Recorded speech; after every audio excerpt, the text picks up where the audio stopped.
오늘은 성령님의 임재를 사모하고 구원의 큰일을 선포하기라는 제목으로 하나님 말씀 나누겠습니다.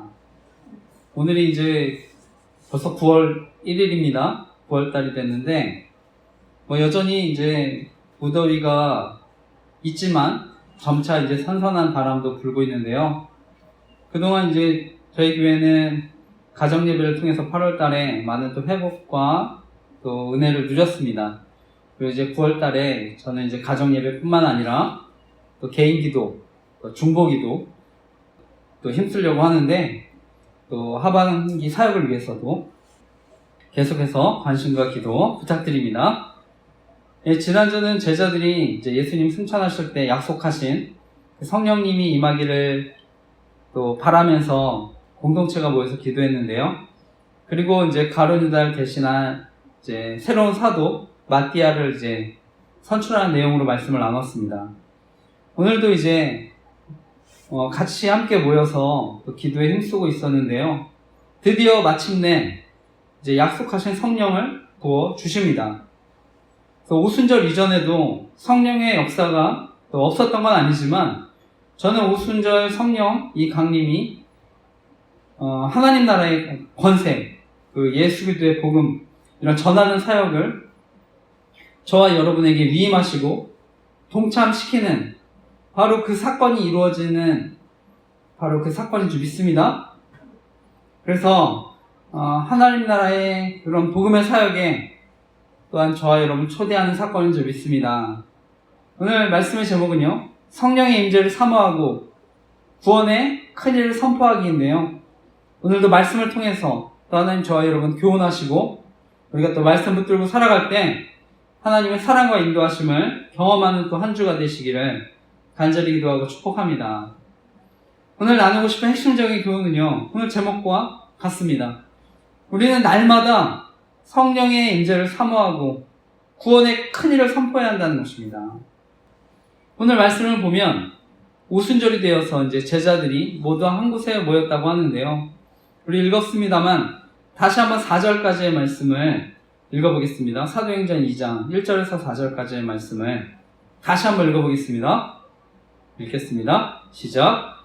오순절 날이 이미 이름에 그들이 다 같이 한 곳에 모였더니 호련히 하늘로부터 급하고 강한 바람 같은 소리가 있어 그들이 앉은 온 집에 가득하며 마치 불의 혀처럼 갈라지는 것들이 그들에게 보여 각 사람이 하나씩 임하여 있더니 그들이 다 성령의 충만함을 받고 성령이 말하게 하심을 따라 다른 언어들로 말하기를 시작하니라. 아멘.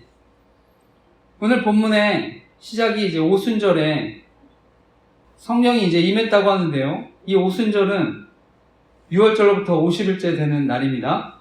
우리말로 5을 가리키는 오, 그 다음에 열을 가리키는 순, 한자와 결합시켜서 오순, 50일째 되는 절기를 뜻합니다.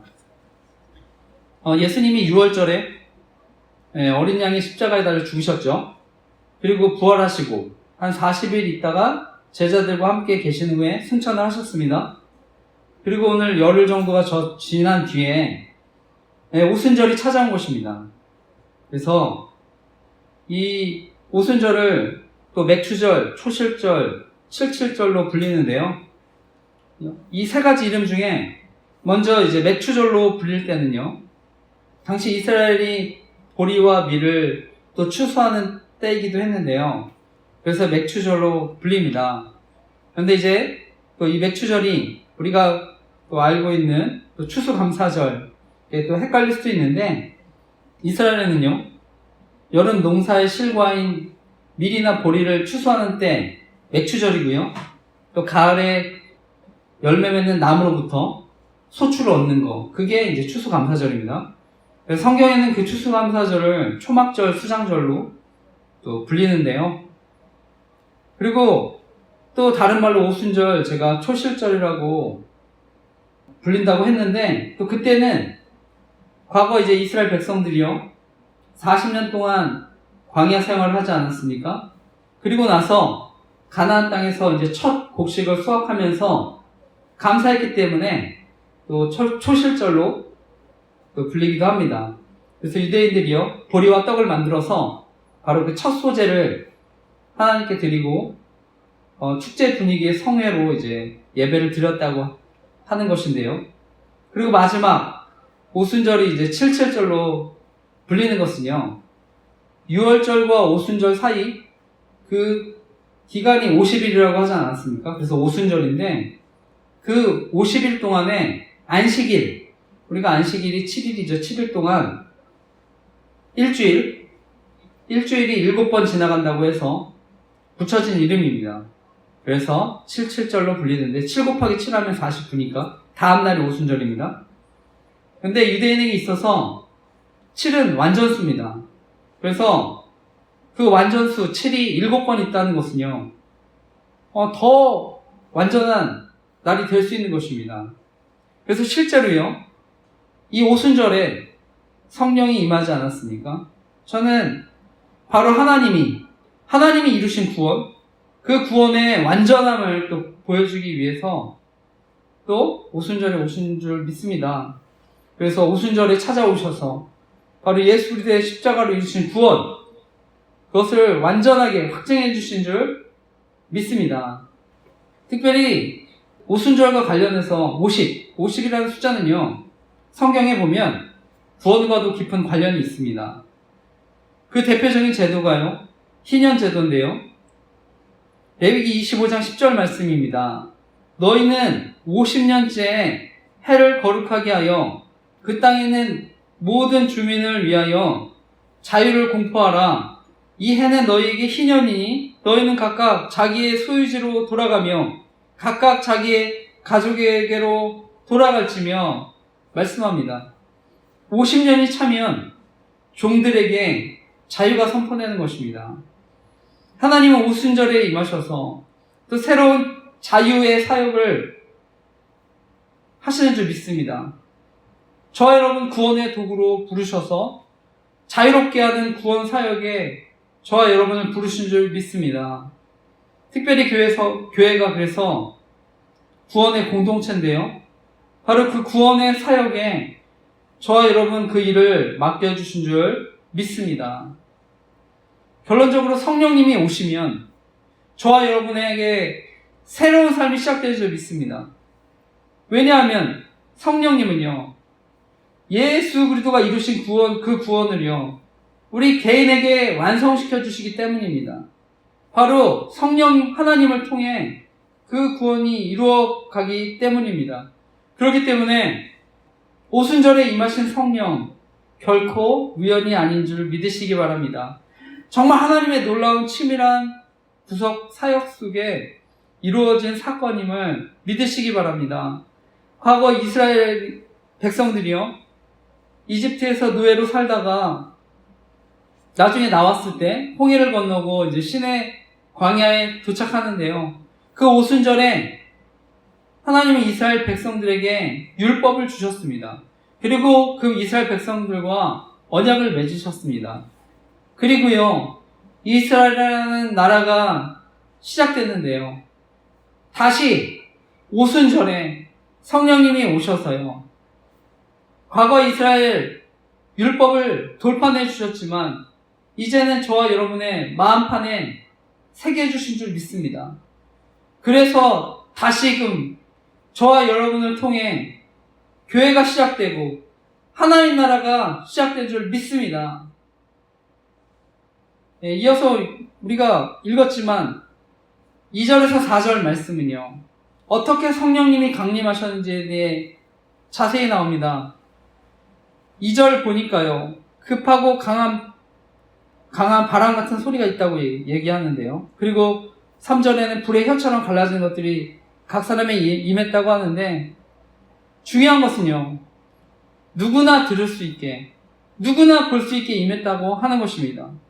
오순절에 사람들이 모였을 때 갑자기 강한 바람이 부는 듯한 소리가 온 집안을 가득 채웁니다. 여기서 강한 바람 같은 소리는요, 강한 바람이 내는 소리입니다. 따라서 바람을 강조한 게 아니고요, 소리입니다. 소리. 큰 소리가 났다는 것입니다. 성령님이 큰 소리 가운데 임했다는 것입니다. 그리고 불같이 혀같이 이렇게 갈라지면서 각 사람이 임했다고 하는데요. 바로 이것도 가시적으로 불과 같이 성령이 임하는 것을 보여주는 것입니다. 우리가 근데 중요한 거는요, 한편으로 성령이 이게 불의 혀같이 이제 갈라지면서 임했다고 해서 마치 이제 성령님이 뜨거운 불인 것처럼, 그래서 막 온몸이 마치 뜨거워야만 또 성령이 임한 것처럼 저는 오해할 수 있다고 생각하는데요. 저도 성령을 체험했지만 반드시 저는 가슴 속에 뜨거운 불이 임하는 게 또 성령의 체험은 아니라고 생각합니다. 오늘 본문의 중요한 것은요, 성령님은요, 누구나 들을 수 있게 큰 소리로, 누구나 볼 수 있게 불같이 임하셨다고 하는 것입니다. 그런데 바로 이러한 모습은요, 출애굽기 19장에 나오는 바로 시내산에서 하나님의 임재를 떠올리게 하는 것입니다. 출애굽기 19장 16절에서 18절 말씀인데요. 이거 제가 읽어보겠습니다. 셋째 날 아침에 우레와 번개와 빽빽한 구름이 산 위에 있고 나팔 소리가 매우 크게 들리니 진중에 있는 모든 백성이 다 떨더라. 모세가 하나님을 맞으려고 백성을 거느리고 진에서 나오매 그들이 산 기슭에 서 있는데 시내산에 연기가 자욱하니 여호와께서 불 가운데 거기 강림하심이라. 그 연기가 옹기가마 연기같이 떠오르고 온 산이 크게 진동하며. 아멘. 하나님이 이스라엘 백성들에게 우레와 나팔 소리 가운데 불 가운데 강림하십니다. 저는 이처럼 성령의 강림이 바로 하나님의 임재를 떠올리게 한 줄 믿습니다. 바로 성령 하나님이 하나님의 임재심을 나타내는 줄 믿습니다. 그래서 그 자리에 있던 사람들, 성령의 임재를 통해 하나님의 임재를 확신하게 된 줄 믿습니다. 그리고 이어서 하나님의 임재를 경험한 그들이 각기 다른 방언으로 말을 하기 시작했다고 하는데요. 앞서 제가 성령님 임재할 때 불의 혀같이 이렇게 임했다고 하지 않았습니까? 불의 혀는 언어와 관련됐다고도 할 수 있는데요. 바로 오순절의 사건, 언어와 관련된 저는 바벨탑의 저주가 끊어지는 것임을 말씀하는 줄 믿습니다. 창세기 11장에 보면 하나님이 인간의 교만함을 또 상징하는 그런 바벨탑을 세우게 될 때 언어를 혼잡하게 하셨습니다. 바로 인간의 교만을 심판하시기 위해 언어를 혼잡하게 하셨는데요. 이제 성령의 역사로 그런 바벨의 저주가 끊어진 것입니다. 다시 하나 될 수 없었던 바로 그 인류가요, 다시 성령 안에서, 복음 안에서 놀랍게 하나 되어지는 것을 보여주는 사건임을 또 믿습니다. 저는 지지난주 이제 첫 사도행전 말씀을 나누면서도 우리 기독교, 개신교가요, 종교개혁 이후에 여러 교단으로 나뉘었다고 말씀했는데, 저는 모든 교단 반드시 어떤 제도적인 하나됨을 이루어야 한다고 생각하지 않습니다. 실제로 그런 제도적인 하나의 모델이 무엇입니까? 카톨릭 교회입니다.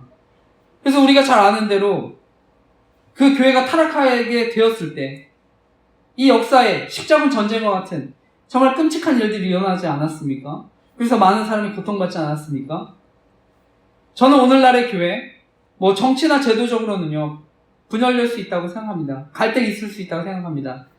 하지만 중요한 것은 복음으로 저는 하나 되는 줄 믿습니다. 정치나 제도는 또 분열과 갈등도 있을 수 있지만 성령 안에서 복음으로 저는 반드시 또 하나가 되어야 하는 줄 믿습니다. 예수님이 제자들을 부르셨을 때요, 제자들 다 성향이 달랐습니다. 하지만 일치를 이루었는데요. 마찬가지로 우리 성령 안에서 모든 교회가 또 하나됨과 일치를 그래서 이룰 수 있는 줄 믿습니다. 성향이 다르더라도 성령의 역사로 교회는 하나 되는 줄 믿습니다. 무엇보다 성령님 살리시는 영입니다. 살리는 영. 마치 성령이 각 사람에게 임할 때 그 모습을 보면은요, 생기가 이렇게 부어주는 그런 모습과 같습니다.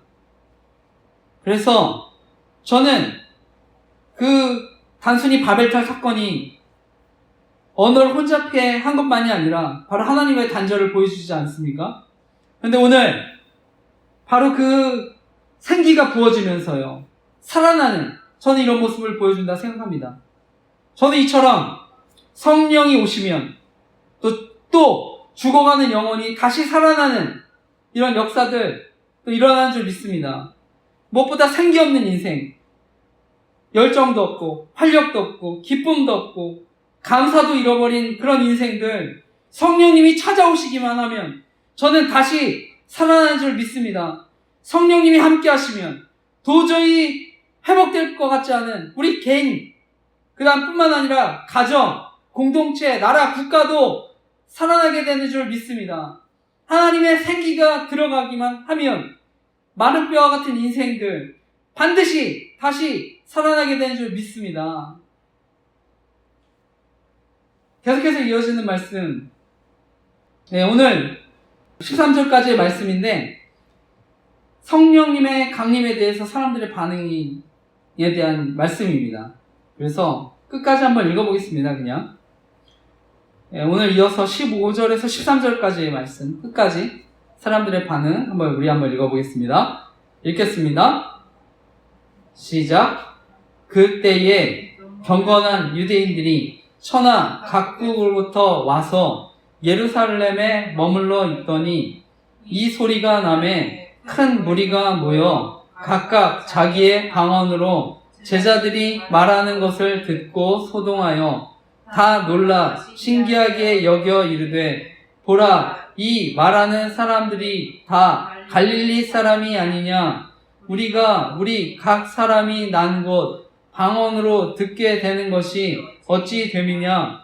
우리는 바데인과 메데인과 엘람인과 또 메소보다미아, 유대와 갑바도기아, 본도와 아시아, 부르기아와 밤빌리아, 애국과 및 구레네에 가까운 리비아, 여러 지방에 사는 사람들과 로마로부터 온 나그네, 곧 유대인과 유대교에 들어온 사람들과 그레데인과 아라비아인들이라. 우리가 다 우리의 각 언어로 하나님의 큰일을 말함을 듣는도다 하고 다 놀라고 당황하여 서로 이르되, 이 어찌된 일이냐 하며, 또 어떤 이들은 조롱하여 이르되 그들이 세술에 취하였다 하더라. 아멘.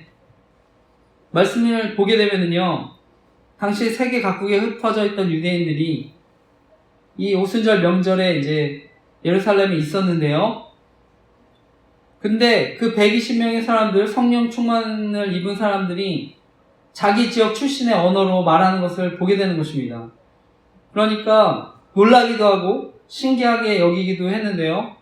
그런데 어떤 사람들은 대낮부터 술에 취해서 헛소리를 한다 이렇게 조롱하기도 하는 것입니다. 근데 중요한 것은요, 방언을 알아듣는 사람들은 정말 놀랄 수밖에 없었다고 하는 것입니다.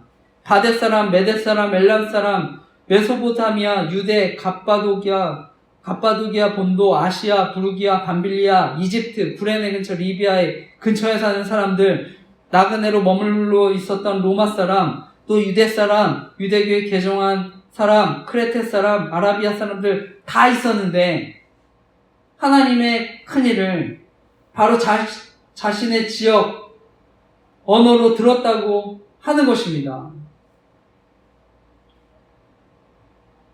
오늘날 우리가 오늘 방언에 대한 이야기를 드리는데, 저는 이 방금 있었던 이 사건이요, 우리가 흔히 알고 있는 알 수 없는 말로 기도하는 방언이 아니라, 그래서 통변의 은사가 있어야만 알 수 있는 게 아니라 외국어 방언을 말하는 것입니다.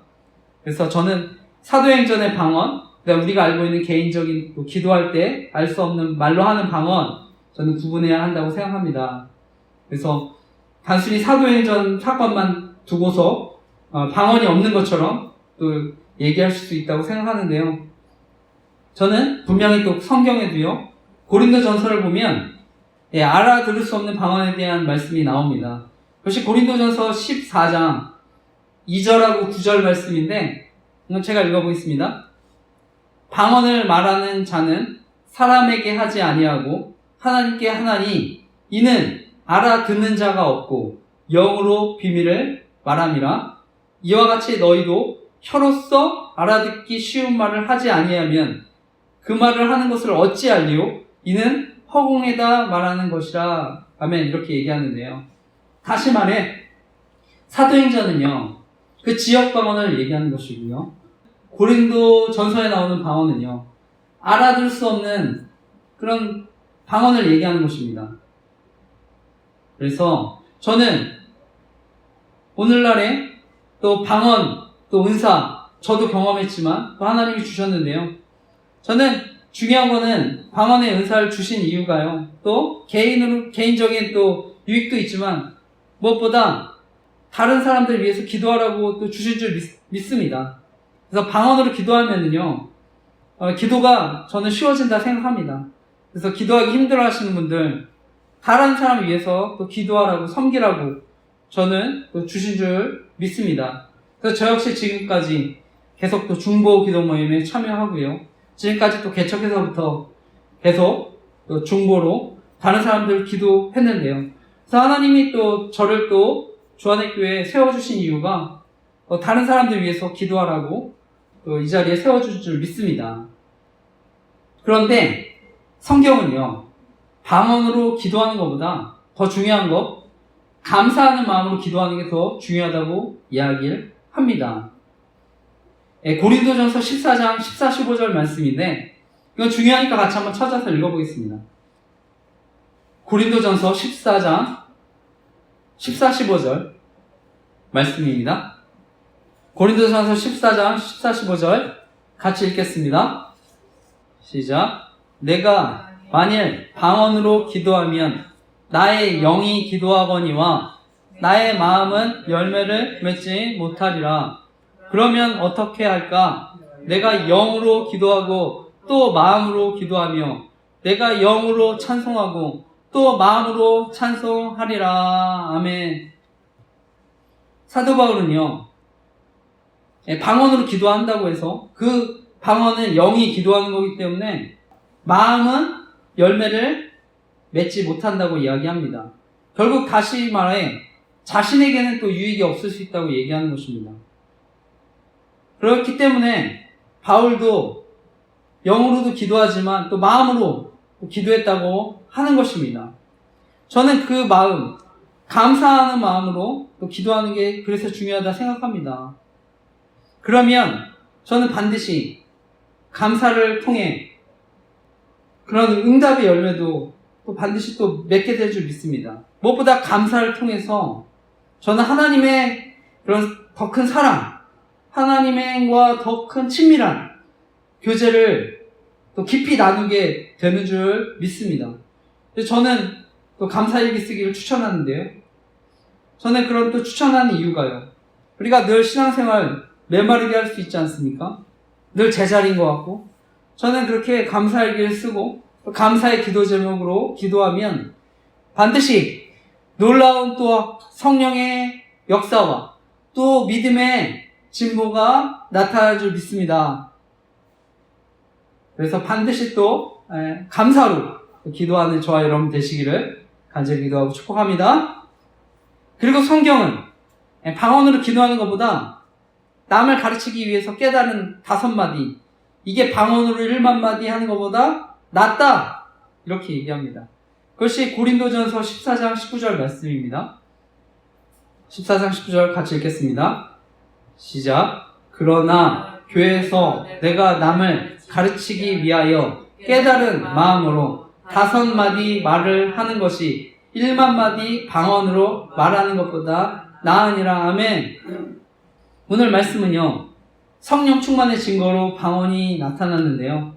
저는 방언이 아니더라도 제가 이렇게 또 말씀을 나누지 않습니까? 또 이 자리 말씀을 제가 받은 은혜들, 제가 깨달은 말씀 또 나누는 것으로 또 이 자리가 성령 충만한 자리가 되는 줄 믿습니다. 그래서 제가 지금 이 자리에 온라인으로 말씀을 나누고 있는데 제 말씀을 통해 누군가의 영혼이 살아나고 회복되고 있다면 저는 그 자리, 성령이 충만한 자리가 되는 줄 믿습니다. 마지막으로 방언에 대해서 우리가 기도하는 것 너무 중요하지만 저는 하나님께 회개하고 또 주님을 닮아가는 그런 삶으로 살아가는 게 더 중요한 줄 믿습니다. 이건 제 개인적인 체험입니다만, 저는 대학 청년 시절에 이제 수련회에 가서 성령을 체험했는데요. 제 안에 있는 하나님에 대한 원망, 불평들을 제가 쏟아내다가요, 한참 기도하다가 문득 제 안에 교만함을 발견했습니다. 그래서 제 입에서 회개가 나오는데요, 그 순간 그 회개가 갑자기 기도로 바뀌는 것을 경험했습니다. 바로 그 기도가 방언이었는데요. 그리고 무엇보다 그때 성령 하나님께서 저를 붙잡아 주시는 것을 경험했는데요. 저는 그 이후에도 많은 은혜들을 누렸지만, 사실은 방언에 여러 가지 유익이 있지만, 저는 무엇보다 그냥 가장 큰 유익은요, 바로 성령님께서 함께 하신다는 것을 기도하면 할수록 확신하게 되었기 때문에, 저는 그것이 다른 어떤 것보다 하나님 주신 가장 큰 유익인 줄 믿습니다. 저는 사람마다 성령의 은사와 체험은 다 다르다고 생각합니다. 가장 중요한 건 바로 저와 여러분, 우리 죄를 회개하고 하나님께 나아갈 때 또 하나님 저와 여러분의 기도를 들으시는 줄 믿습니다. 오늘 말씀, 방언에 대한 말씀 나눴는데, 이렇게 중요한 거는요, 성령의 임재를 사모하고 성령의 충만함을 입은 사람, 그 사람들이 하나님의 큰일을 말하게 되었다고 하는 것입니다. 그리고 사람들이 그것을 들었다고 하는 것입니다. 저는 그 하나님의 큰일, 11절에 나오는 큰일, 바로 예수 그를 통한 구원의 복음인 줄 믿습니다. 사도행전 우리가 읽지는 않았습니다. 2장 22절에 보면 베드로의 선포입니다. 이스라엘 사람들아, 이 말을 들으라. 너희도 아는 바와 같이 하나님께서 나사렛 예수로 큰 권능과 기사와 표적을 너희 가운데 베푸사 너희 앞에서 그를 증언하셨느니라. 이스라엘 사람들아, 이 말을 들으라. 너희도 아는 바와 같이 하나님께서 나사렛 예수로 큰 권능과 기사와 표적을 너희 가운데서 베푸사 너희 앞에서 그를 증언하셨느니라. 아멘. 오늘 이런 베드로의 선포는요, 마찬가지로 다른 사람들의 방언을 통해 선포된 것 같은 메시지인 줄 믿습니다. 성령 하나님께서 예수 그리스도를 증언한 줄 믿습니다. 성령께서 역사하시면 예수 그리스도를 구원자로 선포하는 일들이 저는 일어나는 줄 믿습니다. 특별히 성령의 역사로 모든 언어권마다 예수 그리스도의 복음이 전해지는 줄 믿습니다. 열방까지, 땅끝까지 예수 그리스도의 복음이 전해지는 줄 믿습니다. 교회는요, 예수 그리스도를 주로 고백하는 사람들이 모인 곳입니다. 따라서 바라기는 이번 한 주도 저와 여러분 계속해서 하나님의 큰일을 선포하는 저와 여러분 되시기를 간절히 기도하고 축복합니다. 무엇보다 이번 한 주도 우리가 성령의 임재를 사모하고 우리에게 주신 은사와 재능으로 우리의 가정과 일터와 교회를 섬기는 한 주가 되시기를 간절히 기도하고 축복합니다. 아멘.